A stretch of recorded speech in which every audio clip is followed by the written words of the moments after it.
In a little district west of Washington Square, the streets have run crazy and broken themselves into small strips called places. These places make strange angles and curves. So, to quaint old Greenwich Village, the art people soon came prowling, hunting for north windows and 18th century gables and Dutch attics and low rents. Sue and her good friend Jonesy were also looking for a studio with low rents, and luckily, at the top of a squatty 3-story brick, they found their studio. That was in May.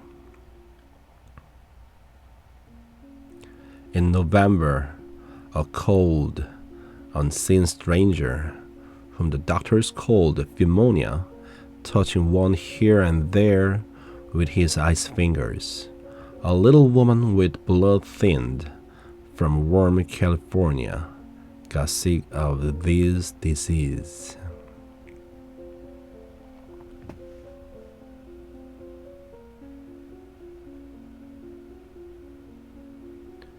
She just lay, scarcely moving, on her iron bedstead, looking through the small Dutch window at the blank side of the next brick house. One morning, the visit doctor invited Sue into the hallway. She has one chance in, let us say, 10, he said.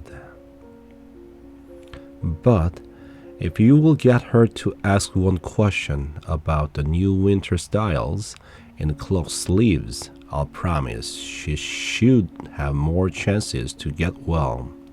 Her fate is totally upon how badly she wants to live. After the doctor had gone, Sue went into the workroom and cried. Then she swaggered into Jonesy's room with her drawing board, whistling pleasantly. Jonesy lay, scarcely making a ripple under the bedclothes. With her face toward the window, she stopped whistling, thinking she was asleep. She arranged her board and began a pen and ink, drawing to illustrate a magazine story. As Sue was sketching a pair of elegant horse-show riding trousers of the figure of the hero, an Idaho cowboy, she heard a low sound, several times repeated.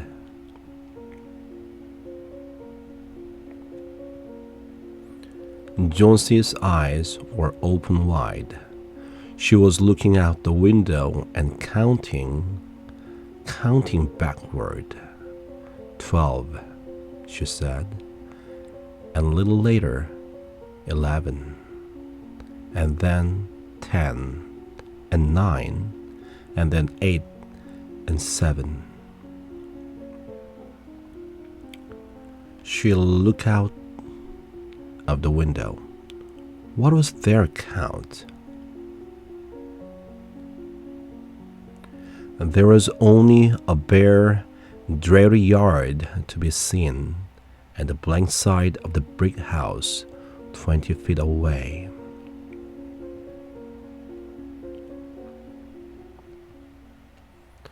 An old ivy vine, gnarled and decayed at the roots, climbed halfway up the brick wall.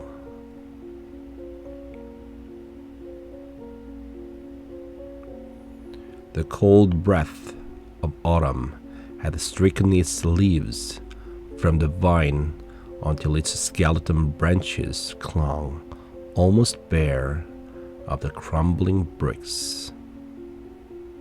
"What is it, dear?" asked Sue. "6, said Jonesy, in almost a whisper. "They're falling faster now. 3 days ago, there were almost 100. It made my head ache to count them, but now it's easy. There goes another one. There are only 5 left now. 5 what, dear? Tell me.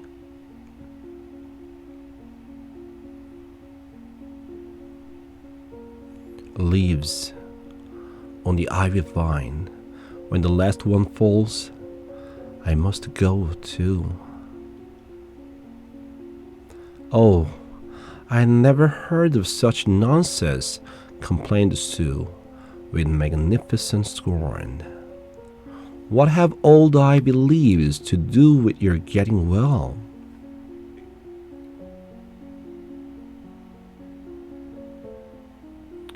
The doctor told me this morning that your chances for getting well, let's see exactly what he said.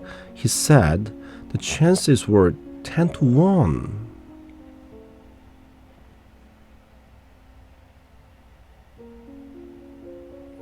Try to take some broth now and let me go back to my drawing so I can sell the editor man with it and buy port wine for my sick child and pork chops for a greedy myself.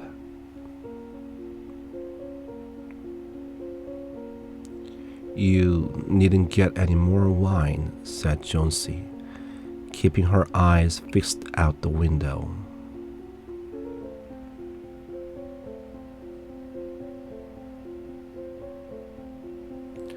Old Berman was a painter who lived on the ground floor beneath them. He was past 60 and had a Michelangelo's Moses beard curling down from the head.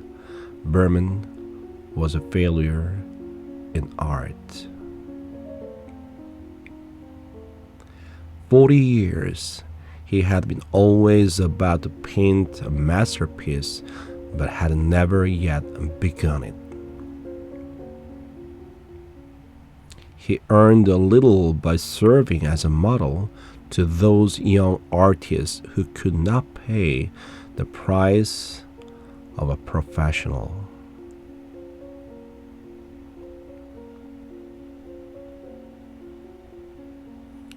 She found Berman smelling strongly in his dimly lighted den below when she came down to ask for a pose for her sketch.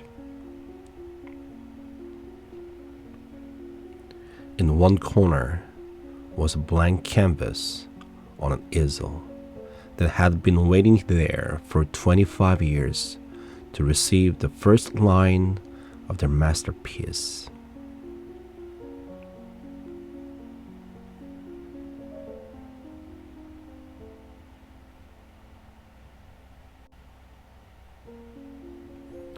While her drawing, she told him of Jonesy's fancy and how she feared she would indeed float away light and fragile as a leaf herself.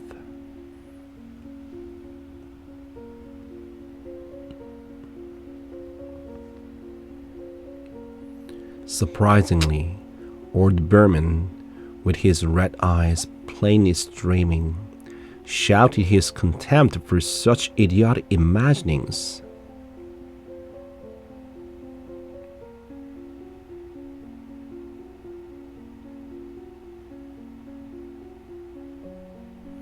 What?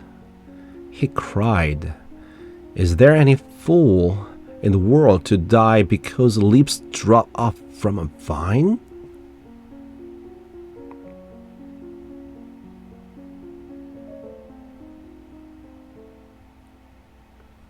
And Mr. Berman didn't say anything and just turned his head and looked at his old easel, just like having a daydreaming.